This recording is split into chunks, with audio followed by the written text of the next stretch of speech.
Hi hello నమస్తే. నేను మీ Gautam. Plan చేసింది కొన్ని రోజులే, కానీ ఇప్పటికీ 3 వారాలు దాటిపోయింది. ఇంకొన్ని రోజులు పోతే స్టార్ లైనర్లో ఇంధనం కూడా నిండుకుంటుంది. అప్పుడేం చేస్తారు?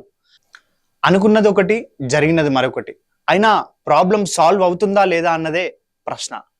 అసలు మానవ సహిత స్టార్ లైనర్ స్పేస్ షిప్ ని టెస్ట్ చేయడానికి వెళ్ళిన సునీత విలియమ్స్, బుచ్ విల్మోర్ తిరిగి క్షేమంగా భూమి మీదకి ఎప్పుడు వస్తారో తెలియని పరిస్థితి ఇప్పటికీ ఉంది. ఇంతకీ అంతరిక్షంలో ఉన్న సునీత విలియమ్స్ క్షేమంగానే ఉన్నారా? ఇంతకీ అంతరిక్షంలో ఉన్న సునీత విలియమ్స్ పరిస్థితి ఏంటి? అసలు ఆమె క్షేమంగానే ఉందా? నాసా చేసిన మిస్టేక్ ఏంటి? అసలేం జరుగుతుంది? జరిగిందేమిటి? పూర్తిగా మనం ఈ వీడియోలో తెలుసుకుందాం. సునీత విలియమ్స్ పరిచయం అక్కర్లేని పేరది. ఇప్పటికే 3 సార్లు స్పేస్లోకి వెళ్ళి తిరిగి వచ్చిన ఘనత తనది.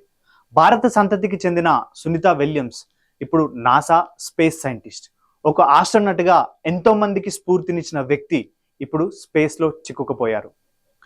8 రోజుల్లో భూమికి తిరిగి రావాల్సిన సునీత విలియమ్స్ 3 వారాలు గడిచినా ఇంకా ఇంటర్నేషనల్ స్పేస్ స్టేషన్లోనే ఉండిపోవాల్సి వచ్చింది. ఆమెతో పాటు వెళ్ళిన బుచ్ విల్మోర్ కూడా అక్కడే ఉండిపోయారు. ఇంతకీ వీళ్ళిద్దరూ మన భూమి మీదకి ఎప్పుడు తిరిగి వస్తారు అనే ప్రశ్న అందరినీ ఆందోళనకు గురి చేస్తుంది. సునీత విలియమ్స్, బుచ్ విల్మోర్లు గత జూన్ 5న ప్రారంభమైన టెస్ట్ ఫ్లైట్ స్టార్ లైనర్లో అంతర్జాతీయ అంతరిక్ష కేంద్రానికి ప్రయాణమయ్యారు. అయితే స్టార్ లైనర్లో హీలియం లీక్లు, థ్రస్టర్ వైఫల్యాలు వంటి అనేక సమస్యలు వచ్చాయి. ఇలాంటి సమస్యలు వచ్చినప్పటికీ స్టార్ లైనర్ ఆస్ట్రోనట్ సేఫ్టీకి ఎలాంటి ప్రమాదం ఉండదని నాసా అధికారులు అనుకున్నారు. కానీ జరుగుతున్న పరిస్థితులు దానికి తగ్గట్లుగా కనిపించట్లేదు. మిషన్లో ఎదురైన టెక్నికల్ ఇష్యూస్ మనవారి రాకని రోజురోజుకి ఆలస్యం చేస్తున్నాయి. స్పేస్ షిప్లో టెక్నికల్ ఇష్యూస్ రావడం, రష్యా శాటిలైట్ పేలిపోవడం తదితరి కారణాలే వీరి ఆలస్యానికి కారణమవుతున్నాయా అంటే అవునని కొత్తవారికి చెప్పినప్పటికీ ఇందులో నాసా నిర్లక్ష్యం కూడా ఉందని ఖచ్చితంగా తెలుస్తుంది. స్పేస్ జర్నీ మామూలు విషయం కాదు. ఈ జర్నీ చేసే వారికి ధైర్య సాహసాలతో పాటు అన్ని రకాల టెక్నికల్ నాలెడ్జ్ ఉండాలి. అందుకే నాసా సునీత విలియమ్స్ ను ఎంపిక చేసింది. సునీత విలియమ్స్ ఏమి మామూలు మనిషి కాదు. ఆమె గతంలో 2006, 2012లో అంతరిక్షంలోకి వెళ్ళి మొత్తం 322 రోజులు గడిపింది. విజయవంతంగా తన యాత్రని పూర్తి చేసింది. ఆమె అనుభవాన్ని దృష్టిలో పెట్టుకొని నాసా బుచ్ విల్మోర్తో పాటు సునీతను పంపడానికి నిర్ణయించింది. అయితే స్పేస్ క్రాఫ్ట్ లో తలెత్తిన సమస్యల కారణంగా ఈ యాత్ర 3 సార్లు వాయిదా పడింది. ఈ ప్రాజెక్ట్ మొదలు పెట్టినప్పటి నుంచి ఎన్నో అడ్డంకులు వస్తుండడంతో నాసా ఈసారి ఈ జర్నీని ఎలాగైనా కంప్లీట్ చేయాలని డిసైడ్ అయ్యింది. అయితే 3 సార్లు అవాంతరాలు వచ్చి ఆగిపోయిన ఈ ప్రాజెక్టుకు 4వ సారి కూడా సమస్యలు వచ్చి ఆగిపోతే పరువు దక్కదని నాసా భావించింది. ఇలాంటి తరుణంలోనే స్పేస్ షిప్ భూమిపై ఉన్నప్పుడే అందులో సాంకేతిక సమస్యలను గుర్తించినా ఏం కాదులే అన్న నిర్లక్ష్యంతో ఆస్ట్రోనట్స్ ను నాసా అంతరిక్షానికి పంపింది. నిజానికి జూన్ 5న ప్రయోగించిన స్టార్ లైనర్ స్పేస్ షిప్ అంతర్జాతీయ అంతరిక్ష కేంద్రానికి చేరుకున్న కొద్దిసేపటికే ఎక్కువ హీలియం లీకులు, థ్రస్టర్ ఫెయిల్యూర్స్ ను ఎదుర్కొంది. అంతేకాదు భూమి నుండి ఫ్లైట్ సమయంలోనే విద్యుత్ అందక స్పేస్ క్రాఫ్ట్ సర్వీస్ మాడ్యూల్ సమస్యలను ఎదుర్కొంది. ఇందులో 5 థ్రస్టర్లు పనిచేయకుండా పోయి అనేక హీలియం లీకులు కనిపించాయి. వీటిలో 4 థ్రస్టర్లు మాత్రమే ఇప్పుడు సాధారణంగా పనిచేస్తున్నట్టు తెలుస్తుంది. అయితే ఈ సమస్యలను పూర్తిగా పరిష్కరించడానికి దాదాపు 1.5 నుంచి 3 నెలలు కాలం పడుతుంది. ఈ కారణంగానే ఈ స్పేస్ జర్నీని 45 రోజుల నుంచి 90 రోజులకు పొడిగించాలని నాసా భావిస్తుంది. దీనికి తోడు మూలిగే నక్కపై తాడిపండు పడినట్టు అన్నట్టు అసలే స్పేస్ షిప్ లో తలెత్తిన సాంకేతిక సమస్యలను, హీలియం లీకేజ్ వంటి అవరోధాలతో సతమవుతున్న నాసాకు తాజాగా పేలిన రష్యా శాటిలైట్ మరో తలనొప్పిగా మారింది. అంతరిక్ష కేంద్రానికి అత్యంత సమీపంలో రష్యాకు చెందిన ఓ పనికిరాని శాటిలైట్ కు చెందిన 100 శకలాలు పడి ఉండటంతో యాత్రకు ఆటంకాలు కలుగుతున్నట్లు నాసా ప్రకటించింది.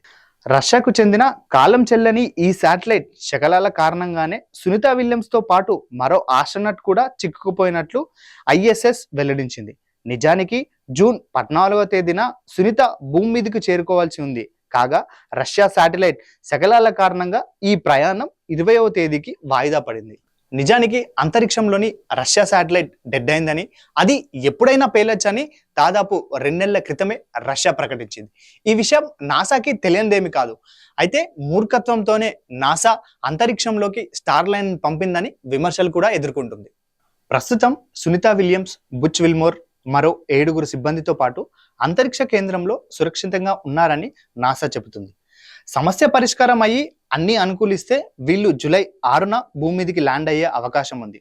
దీనికోసం బోయింగ్, నాసాలు కలిసి స్టార్ లైనర్లో థ్రస్టర్ లోపాలను బాగా అర్థం చేసుకోవడానికి న్యూ మెక్సికోలో గ్రాండ్ టెస్ట్లను నిర్వహించే పనిలో ఉన్నాయి. ఆస్ట్రోనట్స్ అనారోగ్య బారిన పడే అవకాశం ఉంది. పుండు మీద కారం చల్లినట్లు మైక్రోగ్రావిటీ, రేడియేషన్, ప్రత్యేక వాతావరణ పరిస్థితుల వల్ల ఆస్ట్రోనట్స్ అనారోగ్యం బారిన పడే అవకాశాలు పెరుగుతున్నాయి. గురుత్వాకర్షణ ప్రభావం లేకపోవడంతో రక్తపోటు నియంత్రణపై ప్రభావం పడే అవకాశాలు పెరుగుతుండడంతో పాటు ఎముకలు బలహీనత, కిడ్నీల సమస్యలు పెరుగుతాయంటున్నారు. అలాగే కాలుష్యం పెరిగిపోయి మూత్రపిండాలలో రాళ్లు ఏర్పడడం వంటి సమస్యలు తలెత్తడం, కంటి సమస్యలు, దృష్టిలోపం వంటి సమస్యలు వెంటాడటం, రేడియేషన్ ఎక్స్పోజర్ ప్రభావం వల్ల క్యాన్సర్ ముప్పును ఎదుర్కొనే అవకాశాలు ఉన్నాయని వైద్య నిపుణులు అంటున్నారు. అయితే ఇప్పటికే ఊపిరితిత్తులను పాడు చేసే ఓ బ్యాక్టీరియా స్పేస్లో ఉందని, ఆ బ్యాక్టీరియాతో పాటు తలెత్తే హెల్త్ ప్రాబ్లమ్స్ను ఛేదించుకొని భూమి మీదకి సులభంగా రావడం సాధ్యమేనా అన్న ఆందోళన అందరిలో కనిపిస్తుంది. అయితే ప్రస్తుతానికి తాము సేఫ్గానే ఉన్నామని, ఫుడ్, వాటర్, అవసరమైన అన్ని వసతులు ఉన్నట్లు ఆస్ట్రోనట్స్ నుంచి సమాచారం వచ్చింది. అయితే ఆస్ట్రోనట్స్ను ఖచ్చితంగా ఎప్పుడు భూమిపైకి తీసుకొస్తారనే అంశంపై నాసా స్పష్టత ఇవ్వడం లేదు. ప్రస్తుతం స్పేస్లో చిక్కుకున్న ఆస్ట్రోనట్స్ని భూమి మీదకి తీసుకొచ్చేందుకు ఇప్పటికే స్పేస్లో ఉన్న స్పేస్ ఎక్స్ను ఉపయోగించుకోవచ్చు. కానీ నాసా మాత్రం అందుకు ముందుకు రావడం లేదు. ఒకవేళ ఏదైనా కారణాల చేత స్పేస్ ఎక్స్ సాయం తీసుకుంటే ఎలన్ మస్క్ ముందు తాము ఫెయిల్ అయినట్లు అవుతుందని నాసా అభిప్రాయం. అందుకే ఆస్ట్రోనట్స్కు ప్రమాదం ముంచుకొస్తున్న ఆ విషయాన్ని గోప్యంగా ఉంచడానికి ప్రయత్నిస్తుంది. మరి ఆస్ట్రోనట్స్ ప్రాణమా, ప్రతిష్టే ముఖ్యమా అంటే నాసా ప్రతిష్టే ముఖ్యమన్నట్టు వ్యవహరిస్తుంది. ఏది ఏమైనప్పటికీ తమ ప్రాణాలను సైతం పణంగా పెట్టి స్పేస్లోకి వెళ్ళిన సునీత విలియమ్స్, విల్మోర్లను భూమి మీదకి సేఫ్గా తీసుకురావాలి. ఇక్కడ పరువు ప్రతిష్ట కంటే ఇద్దరి ఆస్ట్రోనట్స్ ప్రాణాలు ముఖ్యమని గ్రహించి చర్యలు చేపడితే బాగుంటుంది. సో ఈ ఎపిసోడ్ మీ అందరికీ నచ్చినట్టయితే లైక్, షేర్, సబ్స్క్రైబ్, వీలైతే కామెంట్ కూడా కింద ఇచ్చేసే. Thank you.